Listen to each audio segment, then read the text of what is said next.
So guys, I thought I'd do like an updated, well, a little update on how the bike's going. Seems I've updated to Derbi Senda and that. It's going quite well. The other things I've had a couple of problems with is it started bogging out at high revs. Does it now and again still. I know what the problem is. I need to do a carb clean on it. I do need to do a carb clean on it, which is easy work to do if you know how to do them. If you don't know how to do them, then just download like the service manual online. Yeah, that's what I would say is like people who want to find out how to fix a bike and stuff like that, if something goes wrong. Obviously, ask around on Facebook, see if there's people who know, if you are on forums. But 9 out of 10 times there will be a service manual available online which you'll be able to download for free. And it's basically a Haynes manual. You may find out exactly how to do stuff like tune your carb up, redo it, completely strip your engine down, redo your fuel filter and everything like that. There's a manual which will tell you that. So that's why I know how to do carbs on bikes, because I've just learned from doing so many carbs. Even if every single bike I've had, I've redone my carbs myself anyway, because when I've rode them, I could always tell that it weren't running like its full potential kind of thing. So I've always done the carbs. Like the hardest carb I ever did was the highest of GTR, because that were literally V20 were a twin carb. That was fucking hard. Cool, what are you doing? Usually indicator, pal. That was the hardest one I've done, but it was still kind of easy because I had a manual. So it does bog down now and again.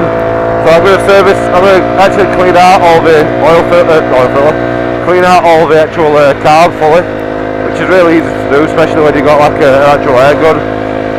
I'm going to spray that out. I've already done like a full oil change on it, which I think you would have seen. I've done a video on it, I think I've uploaded it already. Or it's scheduled for upload. So I've done a full oil change on it.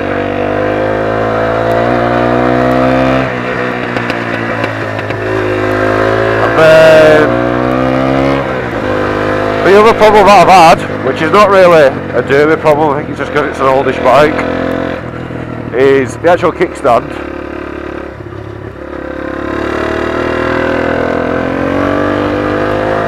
The actual kickstand, that person just pulled out of the bench, actually works for me. So, hence the reason why I didn't kick off. I should have won, but anyway. We'll pull out of it. So yeah, the kickstand itself, it's quite wobbly, and when you put your bike on the kickstand it's not like upright, it's quite right over. And at the end of the day I went to put it down, and the actual spring which makes it return back up, it's actually broke, it actually snapped, so I was a little bit annoyed. So for now, I've actually had to tie it up with a bit of metal. I basically made like my own hook, so when I put the side stand up, it hooks up. So I've had to do that. They're the only really problems I've had with it, everything else is really fine.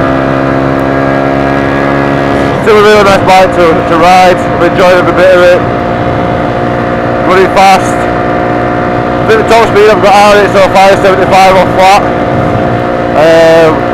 I've got a video on that as well, which should be up soon. But yeah, so far it's running, that's what it's spot on. Like I said, the other thing is like the carb, just because it bogs out a little bit. But I say it bogs out, as if you put the revs on full if you dump the revs on, which I know some bikes do that anyway, but you shouldn't really do it. There's always a way of sorting that out. So I'll sort that out. And I think one of the reasons as well is because the exhaust is actually being bored out. It's not a different exhaust, it's just being bored out, completely stripped out. There's no cats and everything on it. It has got an EGR on it, which I'm going to be taking off if I can. But basically, because the exhaust is being completely bored out and everything, it's as if too much fuel's going through. So while I do the carb,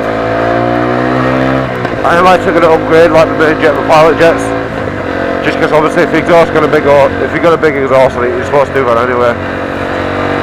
And that's what I did notice when I bought the bike off a guy. I checked the oil filters and everything.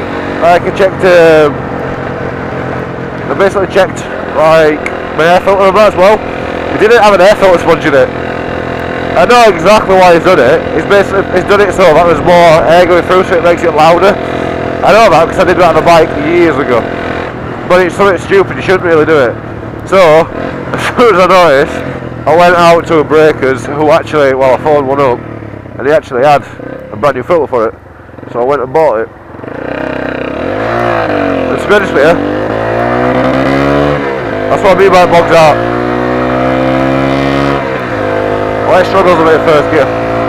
But anyway, I actually bought the filter for £2 off for him. So I did really well with it. So yeah, that was other thing is it didn't have an air filter sponge. So I went and bought the sponge itself, put that in, £2, and now it's running better anyway than what it were. So like I said, the other little problem is where it sputters in first gear. And I think that's just because it's running too much petrol through when the car needs cleaning out. So you can run stuff like, it's called car lube. It's kind of like Red X, you can run that through your bike. And I know a lot of people have mixed opinions on it and stuff like that, but honestly, every single bike I've had, I've done it on, and it's always run better. Like every 2 tanks I filled up, I've always put like half a bottle of Red X type of stuff in. It's not Red X, don't put Red X in. But it's like Red X, it's the car lube version. I've always put like half a bottle of that in, or like the recommended dosage of it. And it's always cleaned my carbs out really good itself.